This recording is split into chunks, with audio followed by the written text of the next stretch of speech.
Hello, Merry Christmas sa inyong lahat. Merry Christmas. Merry Christmas sa inyong lahat. Merry Christmas. Anong kinain nyo kagabi? Ano yung handa nyo kagabi?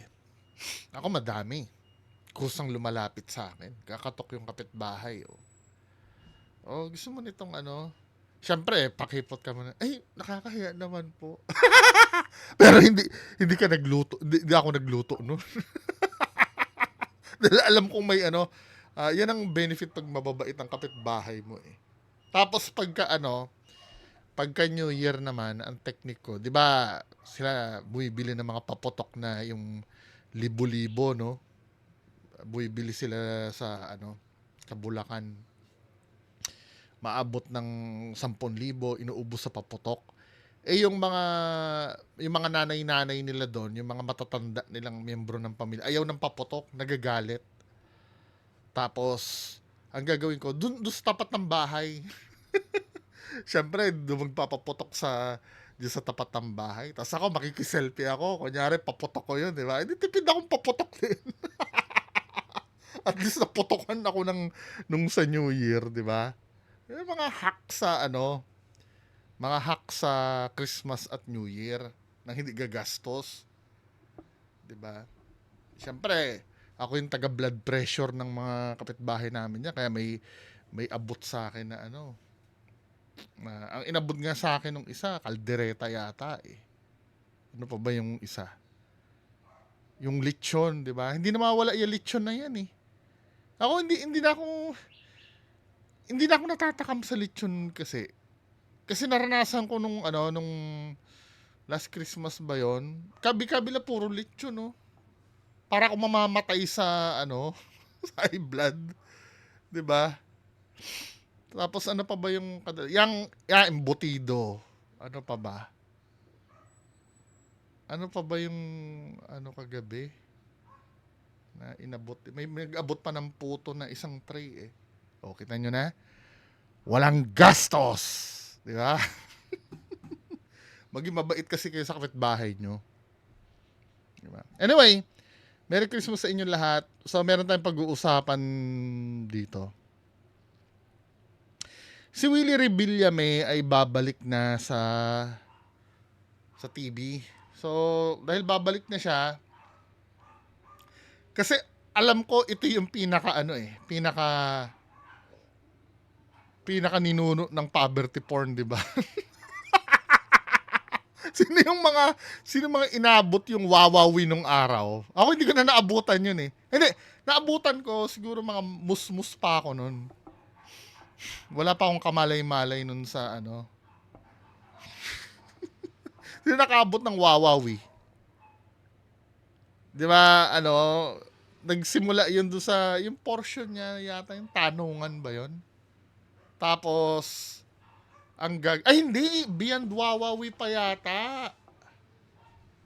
May predecessor pa na yung tatlo silang dalawa ni binasa ko yung history ni Willie Revillame kaya alam ko pero hindi ko naabutan 'yon.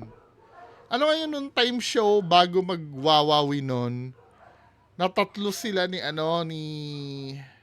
Randy Santiago, siya Willie Revillame, sino pa ba yung isa? Jan Estrada, 'di ba? Tatlo sila. 'Di ba may sila eh, yung rip off ng Kwarta o Kahon ni Pimentel. Nire-research ko. Di ko pa naabutan yun ha.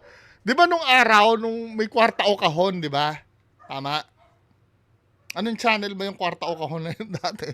Tapos parang nirip off nila yung doon sa nung time show, Pera o Bayong naman. Tama? Kwarta o kang Pera o Bayong. Doon sa Pera o Bayong, may sign na doon ng pagkakaroon ng poverty porn eh. Kasi ang kadalasang nananalo doon, 'di ba? Ah, yung mga mahihirap, 'di ba? Natutuwa yung mga tao doon na pag yung mahirap na napulot yung jackpot, tinatawaran ng pera 'yun, 'di ba? Para yun yung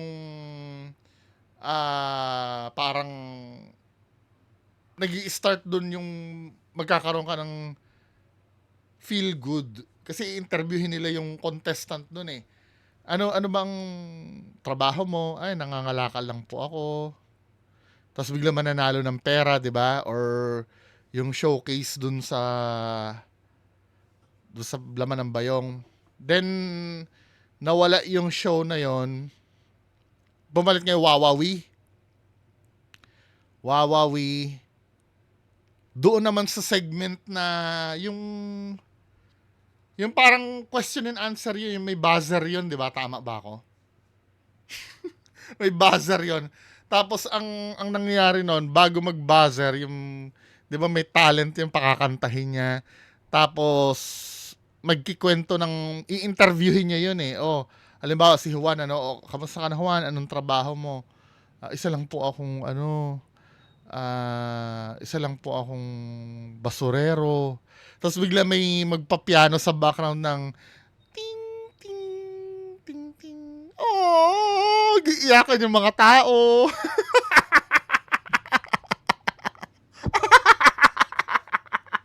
Ganun nagwo-work yung ano. Tapos yun, naging top ang rating nun dahil doon. Doon first time na nilampas ang Itbulaga, 'di ba? Kasi yung Itbulaga dati number one talaga yun eh. Biglang dahil dun sa style ni Willie Rebillame na yon, dun siya umano eh. Dun siya talagang sumikat eh. Yung magkikwento na nakakaawa tapos papianuhan. Papianuhan sa background. Then, naaalala ko pa noon, yung may mga audience siyang OFW na mamimigay ng dollars. Tama? Nabutan. 'Di ba? Mamimigay ng dollars yung OFW, tapos naging tradition na 'yon na wala naman sa original format yung i-interviewin niya at magpapakilalang mga mga mahihirap eh. Tapos 'di ba, nangako siya yung program niya yata. Wait lang ha. Kaya pala malabo ang paningin ko. Yung program niya yata, nangako siya eh. Nangako siya na mamimigay siya ng premyo. Yung higanting premyo dun sa anniversary niya, 'di ba? Anniversary ng show niya. Dun sa Ultra yon nung araw. Ang nangyari naman doon, naging trahedya kasi nga alam mo yun, maraming mahihirap. Actually, wake up call na yun eh. Na masyado nilang niromanticize yung ganong style. Or masyado nilang, ang tamang word, in-exploit yung mga mahihirap. Kasi nga poverty porn eh. Yun ang wala pang usong vlogger no na ganun ang ginagawa, siya lang. So, syempre, yung mga mahihirap, ang daming mahihirap nating kababayan na umasang masungkit yung pinapangakong papremyo dun sa palabas niya. So, pumunta doon sa Ultra, tapos nagkasiksikan, nagkaroon ng stampede. Ayun, daming namatay. 'Di ba?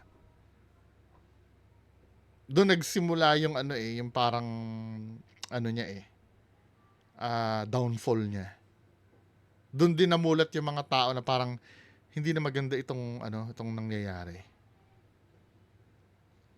Tapos nung time na doon siya naging bilyonaryo kasi doon sa style na ganun eh. Then lumalabas-labas na yung tantrums niya noon, yung pagiging arrogante niya. Lumalabas kasi nga bilyones na yung niya eh. Yung kinikita niya eh nung time na yun eh. So nakikita na yung pagiging arrogante niya. May time doon na parang kung umasta na siya para na siyang amo ng istasyon niya eh. 'Di ba namatay si Cory Aquino dati noon? Hanapin natin yung video na yun ha. Yung si Revillame, Cory Aquino. Parang ang nangyari daw, ito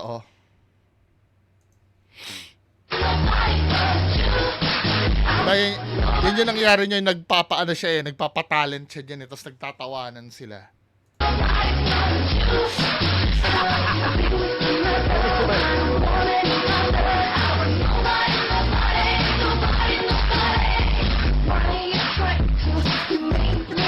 Talent no?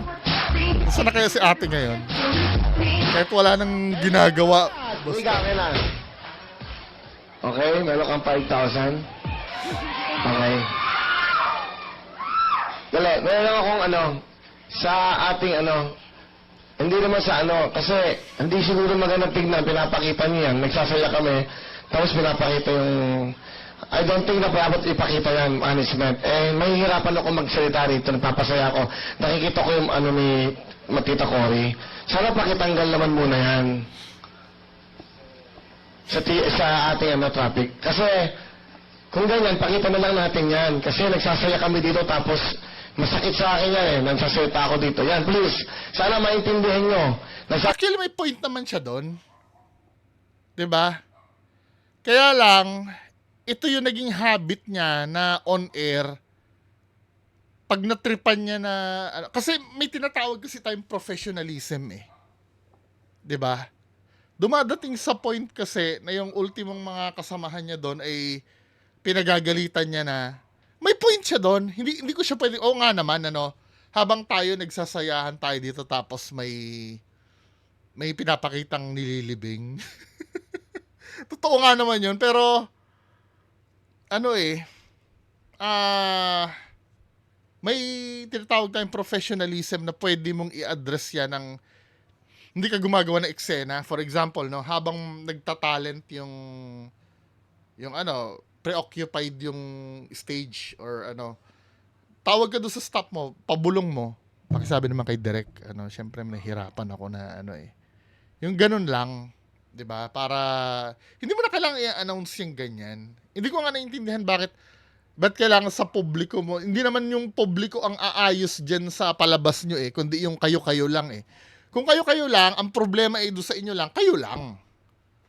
'Di ba? Then may mga may mga kontrobersiya dito na yung nagagalit siya sa stage Ay hindi, meron pang nangyari kasi nagpapatutsadahan silang dalawa ng ng Itbulaga Nasilip siya ni Joey De Leon dun sa numero. Yung nandito pa ba yung Joey De Leon? Yung sa ano ba yun? Wawawi? Wawawi pa rin ba yun?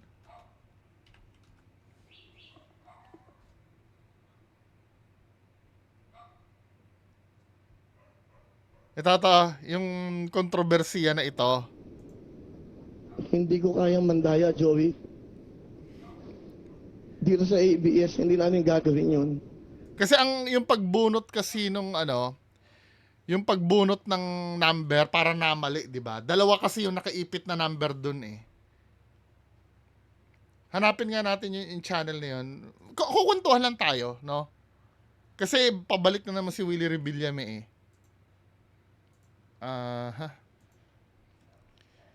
Willie Revillame.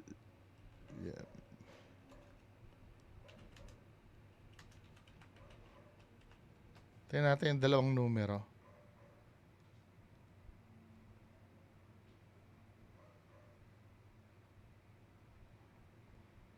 Ito yun. Ito yung video na tatandaan. Kapag nagkamali lang, manloloko na ba agad? Ito ang kwento sa di umanong pandaraya ni Willie Revillame. Noong 2007, sa last round ng Willionario, pinapili ni Willie ang contestant sa pagitan ng 100k o pagkakataong manalo ng 2 million pesos. Pinili nito ang ligtas na desisyon. At nang ibunyag ni Willie na nasa violet wheel ang jackpot, 0 ang lumabas imbes na 2. Mali! Ika nito habang nagmamadaling palitan ang film sa loob ng wheel. Umani ito ng negatibong reaksyon mula sa publiko, pati na rin kay Joey De Leon na Oo, yun yung nangyari. Dalawa yung number na Ang katwiran niya kasi dyan, Kaya dalawa yon, yung zero, pantawad yon. 'Di ba? Yung pinapakita niyo yung zero kunyari. Pero mali pa rin, men eh. Mali pa rin eh. Dalawa yung numero. So, ibig sabihin, kung gustuhin mong zero ang palabasin, kaya mong zero ang palabasin. Kung gusto mong 2 million ang lalabas, kaya mong gawin 2 million. So, nababaliwala yung pagpili nung bilog ng contestant. Ang katwiran niya doon, pangtawad niya lang daw yung zero. Tapos pwede niyang gawing, 'di ba? Magulo. Alam ko Phoenix na nila, glitch na yun, pero damage has been done. Tapos si Joey De Leon nga, pinatamaan na yung pandaraya na yon na ano. So ito ngayon siya ano siya. Sa sarili ko. Kung magalit sa akin ang management dahil ho dito, kahit tanggalin na nila ako, okay lang sa akin. Trabaho lang to, Joey, wag mo itong pine-personal. Yung rating sa inyo na yan. Yung number 1, kayo na number 1. Basta importante, nagpapasaya kami ng tao. Dito mo makikita yung ano eh, yung Alamangusin style na fan base eh. Na kahit na medyo may sablay na talaga, pinaglaban pa rin siya ng mga mahihirap nung time na yun. Pasensya na ho kayo, hindi ko na ho kaya to eh. Napanood ko yung sinabi niya kahapon ng isang araw. Walang hocus-pocus dito. Integridad na ho to ng tao eh, kredibilidad na ho eh. Pare-pareho lang naman tayo nagkakaso eh. Di ba? Pare-pareho lang tayo nagkakaso. Ako nga, harassment lang eh. Ito mali niya Hindi dito ko na eh. babanggitin kung ano naging kaso mo. Pero Ano eh, dinadala niya sa iba eh, nag-strawman siya eh. Instead na ang pag-usapan lang natin yung kontrobersiya na ano na kinasangkutan mo, huwag ka mag-ungkat ng iba. pine-personal mo ako. Huwag mo naman akong tirahin. Please. Inspirasyon kita eh. Hinahangaan kita. Ang laki ng respeto ko sa'yo, paghanga Joey De Leon. Pero huwag mo sabihin na nandadaya ako. Wala ho akong ipapakita sa inyo kung ano nangyari dito dahil sa konsensya ko, sa moral ko. Kaya lang ano eh, yung nahuli kasi sa'yo, yes ano, bigyan natin benefit of the doubt. Kasi alam ko yung explanation niya dyan, hindi ko lang mahanap dito eh. Willie Rebillame.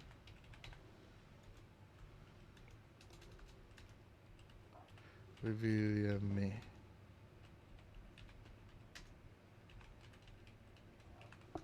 Tingnan natin kung kasama yon.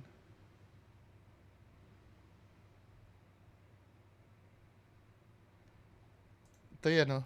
Kapag nagkamali lang, Wait.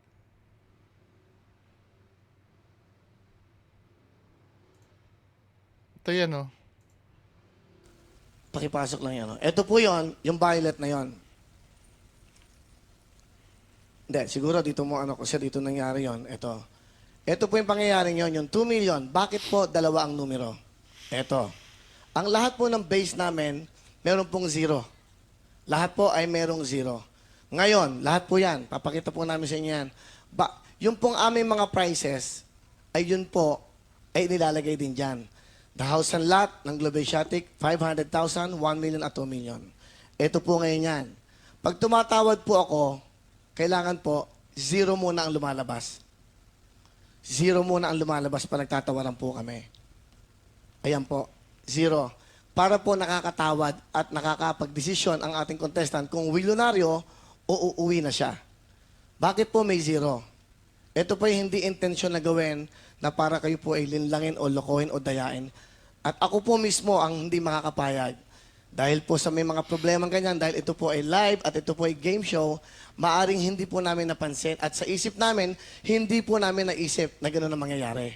At ang inisip lang po namin, magkaroon po ng tawaran. Okay. Ayan po. So pag binalik po yan, ibabalik po yan. Pag tumatawad ako, pag sabi niya, uwi na mi, ibig sabihin pera na po ang kanya. Ngayon, bakit po merong 2 million dyan? Okay? Dala. Pati siya nahihirap. Okay. Ayan po ang 2 million. Ito po ang 0. Bakit po dalawa? Kasi po, hindi ko po pwedeng ibukas kagad ang 2 million na kami nagtatawaran. Kasi po, makikita po kaagad niya na may laman ang will ng milyonaryo. Tama po ba yon? Makikita po niya kaagad. Nagigets ko yung Okay. ano, Ngayon po, nagigets ko yung explanation mo. Ang problema kasi, hindi namin alam talaga kung 0 yan o 2. Nasa decision mo pa rin kung paano ilalabas. 'Di ba? Pwede kasing sabihin mo ay 0 ang nakuha. Yung pala, may 2 million pala doon na ayaw mo lang ibigay. May flow yung ano nyo, yung mechanics nyo. So, dito nag-start na ano, parang bumaba siya. Then umalis siya sa ano, 'di ba, sa ABS-CBN, nag-tantrums na naman siya. Kasi ano na siya feeling niya kasi mataas na. Hindi na siya kayang bitawan ng ABS-CBN dahil siguro malaking perang pinapasok niya, no, sa ABS-CBN that time. So ito yon, may nasabi si Jobert Sokal dito nun. Sa gitna ng Wawawi Show kanina, binuweltahan ni Willie Revillame ang walang tigil na pamambatiko sa kanya ng showbiz reporter na si Jobert Socaldito. Hindi naman natinag si Socaldito at iginiit ang karapatan niyang maghayag ng opinyon. Nagpapatrol, Gretchen Polino. magraradyo mamaya yan. Pag tinira mo pa ako, hindi na ako papasok dito sa ABS. Tandaan mo yan. Hindi ABS. na napigilan ni Willie Revillame ang galit sa showbiz reporter na si Jobert Socaldito dahil sa walang tigil umano nitong paninira sa kanya. Pinakahuli ang tirada nito sa Wawawi matapos itampok sa show ang mga estudyante na may mababang grado. Wala na kayong ginawa kundi ako tirahin. Ginamit yung mahirap, ano, kakampi nyo ko mawala daw pinag-aralan. Para may kakampi siya. Sa show ang mga estudyante na may mababang grado. Wala na kayong ginawa kundi ako tirahin dito. Mabigat na to, sobra na. Ilang taon ako nagtatahimik. Tinitira ako sa diary niyan, Jobert na yan. Tahimik lang ako. I'm sorry. Hanggang sa bitawan ni Willie ang ABS. hamon sa management ng ABS-CBN na aksyonan ang pambabatiko sa kanya ng showbiz columnist. Nananawagan lang po ako sa management ng ABS. Huwag niyo naman nung payagan na tinitira yung show natin. Mamimili na kayo. Pag hindi niyo yan tinanggal, ako mag-resign dito sa Wawawi. Tandaan niyo yan. Hindi naman natinag si Jobert bagamat marami ang nag-text sa kanya na nakikisimpatya sa mga binitawang salita ni Willie. Sa tingin ni Socaldito, hindi dapat pinaglalaroan ng mga contestants sa programa. Kapag hindi niya gusto ang ginagawa ng news, magagalit Napupuna na siya siya. Okay lang. Diba? Hindi. Pag tayo, hindi natin siya pwedeng punahin. Hindi pa pare-pareho kami nagtatrabaho sa ABS. I don't think that's fair. You challenge the management na if you don't take me out, Tapos yun na nga, yun na naging dahilan kung ba't nawala siya. Ine-expect niya walang papalit sa kanya, nandun yung showtime. 'Di ba? Yung showtime yung nag-take over nung time slot niya. At naging successful naman. Kasi yung Itbulaga kasi noon, bagamat matagal na yon, sometimes kung mapapanood mo yung Itbulaga, yung mga style nila noon kasi, inaamag na . Oo, mahal ng Pinoy yung style ng Itbulaga. Pero inaamag na. I mean, lumang-luma na, lalo na yung mga comedy nila Big Soto na nye, yung mga ganon. 'Di ba? Syempre siguro naghahanap ng iba yung tao, no? Then nalipat siya sa TV5. Ngayon, yung tantrums niya palala na ng palala. 'Di ba? Tingnan natin yung tantrums. Yung pinapagalitan niya yung mga katulad nito. Bakit kasi hindi niya na nilagay nyo kanina? Pwede ba tayo mag-meeting lahat mamaya pagkatapos? Siguro, aatakiin ako sa inyo dito. Sana yun ang binigay natin kanina. Bakit ito pa pinagamit yung floor? Meron pala ng kuha naman kayo sa akin. Ako pa ba mag-iisip niyan? Diyos ko po naman. Hawa kayo sa akin. Nahihirapan na ako sa show na to. Sana naiintindihan niyo ako bakit ho ako minsan. Ayun, dumaan si Russell. Russell, dumaan ka sa camera. Dumaan ka sa camera. Naiintindihan niyo ba ako bakit ako nagagalit? Yan po ang problema. Pag hindi alam ang ginagawa sa show, ako lahat ang nananagot. Tapos sasabihin nyo, papagalitan na naman niya, binabash nyo ako. Nakita nyo, yung floor director namin dumaan sa camera. Floor director yan, may headphone yan. Hindi, gusto ko lang maliwanag. Kasi ako nagiging kawawa at mayabang arrogante rito sa show na to.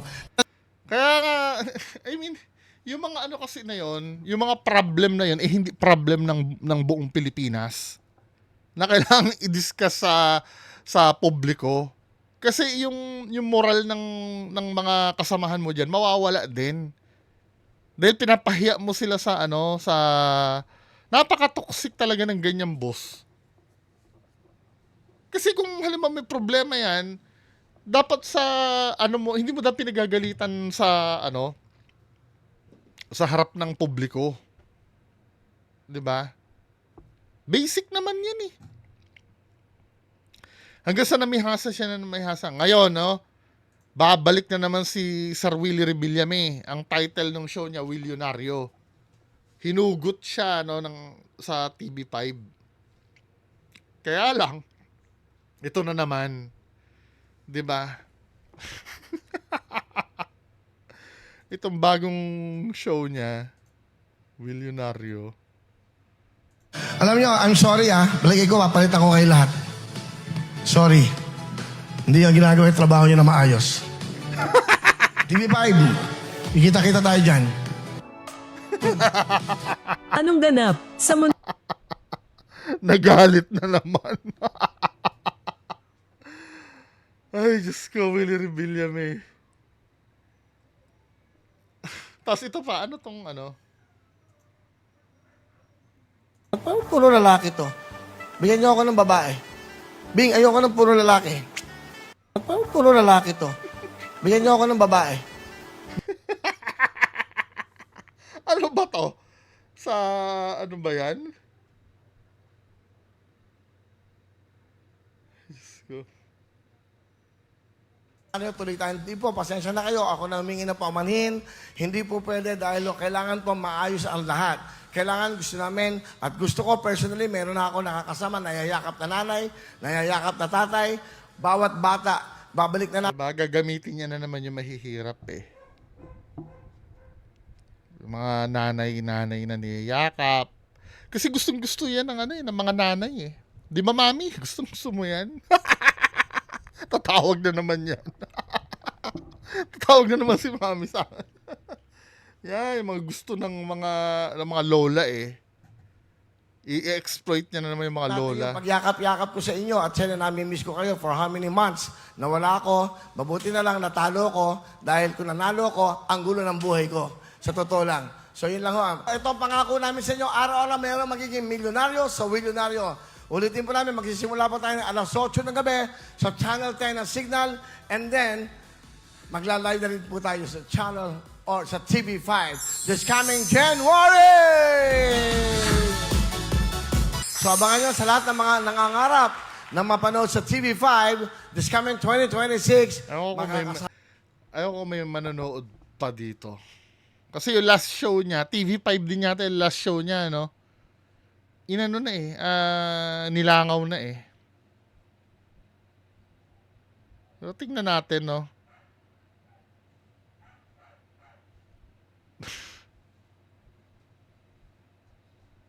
Ayaw pa awat, Willie Revillame na Nermon na naman. Anyway, tingnan natin kung saan patutungo yan. Yan, pag-asa yan, man. Diba? Hindi, kahit pa sabihin mong maging mabait siya ngayon, yung style niya kasi, kumita na yan nung nakaraang 20 years. 20 years ago. Kumita na yan eh. Hindi na yan